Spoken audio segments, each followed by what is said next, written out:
அனைவருக்கும் வணக்கம். சுய ஜாதகங்களின் அடிப்படையில 12 லக்னத்தில் பிறந்தவருக்கும் குரு பகவான் எப்படி இருக்க வேண்டும் என்பதை தான் பார்க்க போறோம்.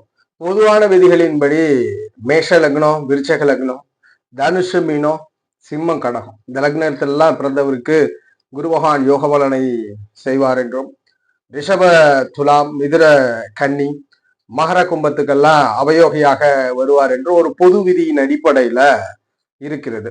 ஆனா பலன் அப்படித்தான் நடக்குதுன்னா கண்டிப்பா கிடையாது. ஏன்னா ஒரு மேஷ லக்னத்துல பிறந்த ஒரு ஜாதகரே குரு தசையில பெரும் இன்னல்களை சந்திக்கிறார். சிம்ம லக்னக்காரராக இருக்கட்டும், கடக லக்னக்காரராக இருக்கட்டும், நிறைய பேருக்கு இந்த குரு தசை பெரிதாக யோகம் பண்றது இல்லை. அதே போல் அவயோகி என்று சொன்ன இந்த குரு பகவான் ரிஷபத்திற்கெல்லாம் பெரும் யோகம் பெற்ற ஜாதகம் இருக்கிறார்கள். துலா லக்னக்காரர்களும் அப்படித்தான்.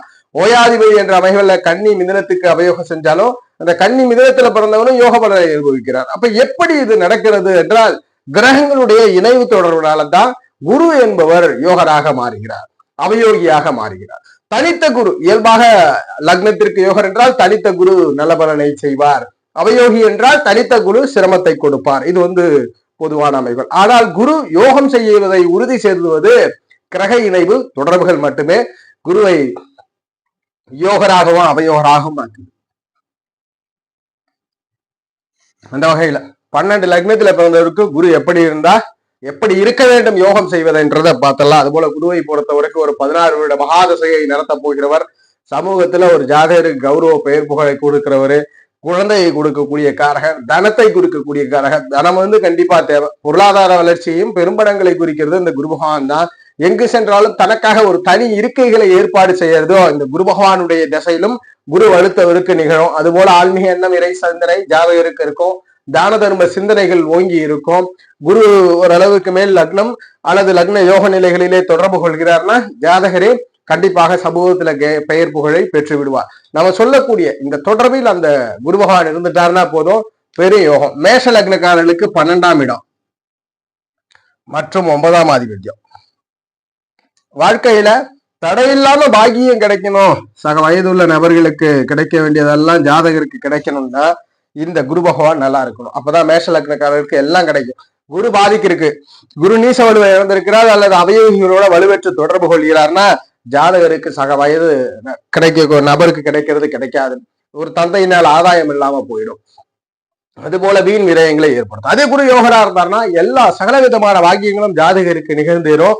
ஒருவேளை 9ஆம் இடத்தோடு அவயோகிகள் தொடர்பே பெற்றிருந்தாலும், ஒருவேளை குரு மிதுனத்தில இருந்து புதனோட தொடர்புல இருந்தாலும் வெளிநாடு தூரதேச அமைப்புல யோகம் கொடுக்கும். அப்ப குரு பகவானை பொறுத்த வரைக்கும் மேஷத்தில் பிறந்தவருக்கு பாக்கியத்தை கொடுக்கணும்ன்ற கடமையும் இன்வெஸ்ட்மெண்ட், வீக வணிகங்கள், முதலீடுகளை குறிக்கிற இந்த பாவத்திற்கும் வெளிநாடு தூரதேச அமைப்புக்கும் பொறுப்பேற்றுகிறார். இந்த குரு எப்படி இருந்தால் பெரும் அதிர்ஷ்டங்களை கொடுத்து விடுகிறார்.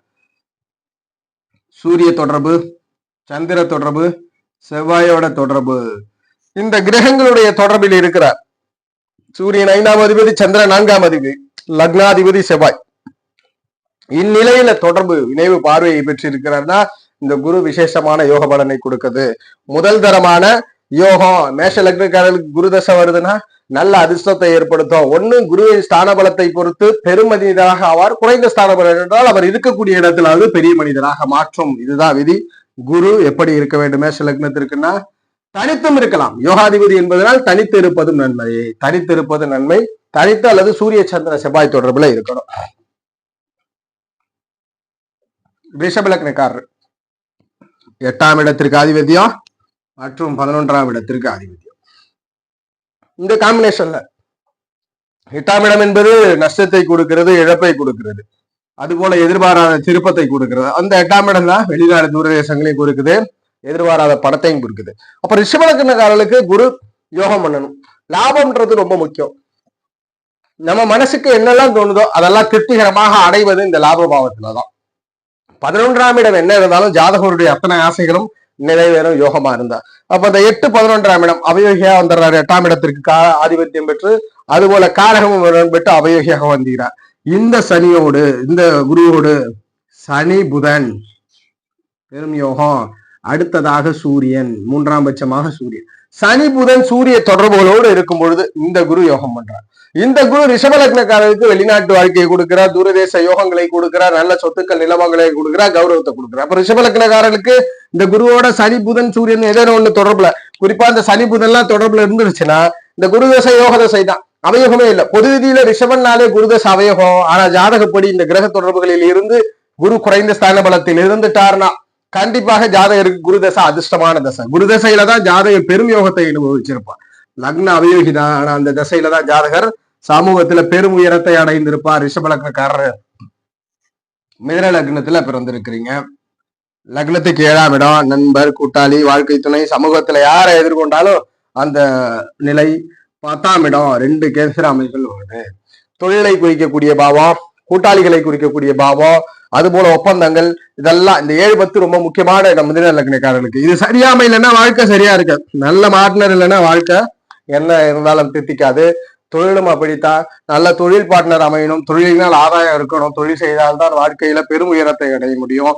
அப்ப இந்த குருவோடு சனியினுடைய தொடர்பு, சூரியனுடைய தொடர்பு, குருவுக்கு ஏற்படுவது சனி சூரிய தொடர்புகள். அடுத்ததாக சந்திரன்.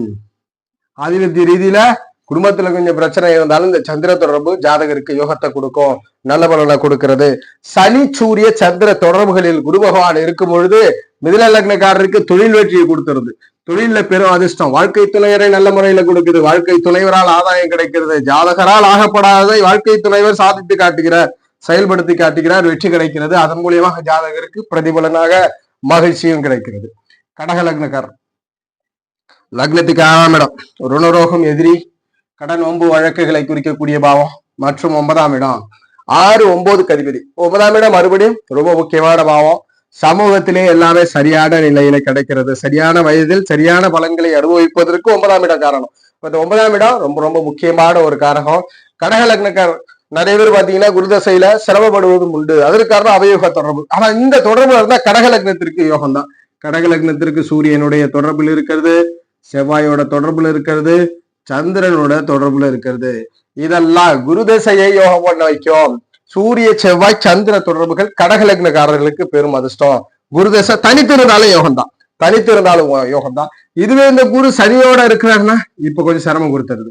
இந்த குரு சனியோட இருக்கிறாருன்னா சிரமம் கொடுக்குது. அங்க சனியும் வலுப்பெறாருனாலும் பார்ட்னர் விஷயங்கள்ல சிரமம் கொடுக்குது. எனினும் குரு தனித்திருப்பது சூரிய செவ்வாய் சந்திர தொடர்புகள் பெரும் அதிர்ஷ்டம் கடக லக்னக்காரருக்கு. கடக லக்னக்காரர்களுக்கு இயல்பான யோகர் அதீத வெற்றியை கொடுப்பார்.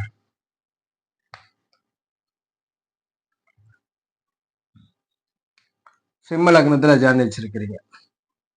சிம்ம லக்னத்தில் பிறந்தவருக்கு அதிர்ஷ்டம், அதிர்ஷ்டம் வாழ்க்கையில எங்கு எப்படி உயர்நிலையை அடைய வேண்டும் என்பதை இந்த 5ஆம் இடம் தான் சொல்லுது. 5ஆம் இடம் தான் ஒரு மனிதன் வாழ்க்கையில் உயரத்தில் இருப்பாரா அல்லது அடிமட்டத்தில் இருப்பாரா அல்லது அவருடைய வாழ்க்கையில் அதிர்ஷ்டங்கள் உண்டா, கடைசி வரைக்கும் வாழ்க்கையில போராடிதான் போகணுமான்றதை இந்த 5ஆம் இடம் தீர்மானிக்கிறது. 8ஆம் இடம் திருப்பங்கள், மாற்றங்கள், ராஜ்யங்கள், வேறு ராஜ்யங்கள், அதாவது சூரிய உதயம் இல்லாமல் வேறு அமைகளை குறிக்கிறது. அப்ப இந்த குரு ரொம்ப முக்கியம். சிம்ம லக்னக்காரருக்கும் சிம்ம லக்னக்காரருக்கும் அதே கான்செப்ட் தான். செவ்வாய் சந்திர தொடர்புகள், செவ்வாய் சந்திர தொடர்புகள். அடுத்ததாக புதனுடைய தொடர்பும் நன்மை கொடுக்கிறது. செவ்வாய் சந்திரன் புதன் இந்த காம்பினேஷன்ல இருக்கிறது மிகப்பெரிய நன்மையை கொடுக்கிறது. சூரியனும் ஒரு புறம் இருக்கிறார், புதனும் சூரியனும் 2ஆம் நிலையில. செவ்வாய் சந்திர சூரிய புதன் தொடர்புகள் சிம்ம லக்னக்காரர்களுக்கு யோகம் கொடுக்குது. சிம்ம லக்னத்தில் பிறந்தவருக்கு குரு தசை, குரு இப்படி இருந்தாருன்னா பெரும் அதிர்ஷ்டம். தனித்து இருந்தாலும் யோகம் தான், தனித்து இருந்தாலும் தனித்து வலுப்பெற்றாலும் யோகமே. தனித்து வலுப்பெற்றாலும் சிம்ம லக்னக்காரருக்கு யோகம் தான். பிரச்சனை ஏதும் இல்லை, கெடுதலை கொடுக்கறதில்ல. கன்னி லக்னத்துல ஜனனிச்சிருக்கிறீங்க. கன்னி லக்னத்திற்கு 4, இதுவும் கேந்திர அமைகள். 4, 7ஆம் ஆதிபத்தியத்தை பெறுகிறார்.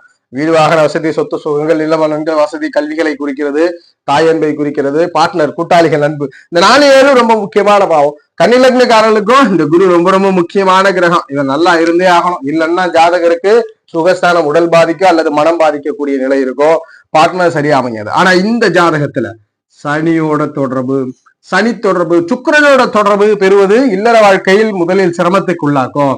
அதனால சுக்கிர தொடர்புகள் எப்பொழுதுமே சாதகமாக அமையறதில்ல. சனி புதன் சூரியன் இந்த தொடர்புகள் இருப்பது நல்லது. தொடர்புனா பார்வை, இணைவை, பரிவர்த்தனை. சுக்கிரன் பார்வையில் இருக்கலாம், இருந்தாலும் சனி புதன் சூரியனே முதன்மையான அமைப்புகள்ல நல்ல பலனை கொடுக்கிறார். இந்த தொடர்புகள் இருந்தா கன்னி லக்னக்காரர்களுக்கு குரு தசை யோக தசை, குரு தசையினால் அதிர்ஷ்டம் உண்டு. துலாம் லக்னத்துல ஜனடிச்சிருக்கிறீங்க. மீண்டும் அவயோகி, முயற்சி, தீரியம், சகோதரத்திற்கு ஆதாயத்தை பெறுகிறார். மற்றும் 6ஆம் இடம் ருணோகம், எதிரி நோய், கடன், ஊழிய பாவத்திற்கு ஆதிபத்தியம் பெறுகிறார்.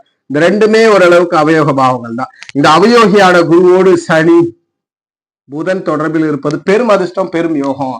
சந்திரனும் கூடுதலாக சனி புதன் சந்திரன் அடுத்த படிநிலைகள்ல செவ்வாய், சனி புதன் சந்திர செவ்வாய் இந்த தொடர்புகளிலே குரு இருக்கும்போது, இதை விட சந்திரனை விட செவ்வாய் முன்பு, சனி புதன் செவ்வாய் சந்திரன் இந்த தொடர்புகள்ல இருந்துச்சுன்னா இந்த குரு தசை யோகம் தான். இப்ப புரிதல் இருக்கும். முழு அவயோகியான துலாத்திற்கே இத்தனை கிரக தொடர்பில் இருந்தா குரு யோகம் தான் செஞ்சாகும். குரு தசை யோக தசை தான். யோக தசை என்பதை விட அவயோகம் செய்யறது இல்ல. அவயோகியான குரு அவயோகம் செய்யறது இல்ல. விருச்சக லக்னம் குடும்பத்தை குறிக்குது, வாக்க குறிக்குது, தனத்தை குறிக்கிறது. அது போல பூர்வ புண்ணிய பாவம் குழந்தைகளிலிருந்து மனமகிழ்ச்சி வரைக்கும் இந்த குரு கொடுக்கிற இயற்கை யோகர் தனித்து வலுத்து இருந்தாலும் பிரச்சனை இல்லை. தனித்து வலுப்பது நன்மை. சூரியன் சந்திரன் செவ்வாய் தொடர்புகளிலே இருப்பது நல்ல பலனை கொடுக்கிறது. கூடுதலாக சனி தொடர்பும் இங்க நன்மை. ஏன் சனி தொடர்பு நன்மை? வீடு வாகன வசதி, சொத்து சுகங்களை கொடுக்கும். சூரியன் சந்திரன் சனியினுடைய தொடர்பு விருச்சக லக்னத்திற்கு யோகம்.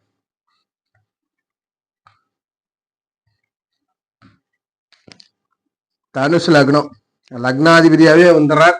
4ஆம் இடத்தின் ஆதிபத்தியம். லக்னாதிபதியை தனித்து வலுப்பது நன்மை. லக்னாதிபதியாக தனித்து வலுப்பது நன்மை. நல்ல மனிதர், நல்ல குணாதிசயம் கொண்டவர்.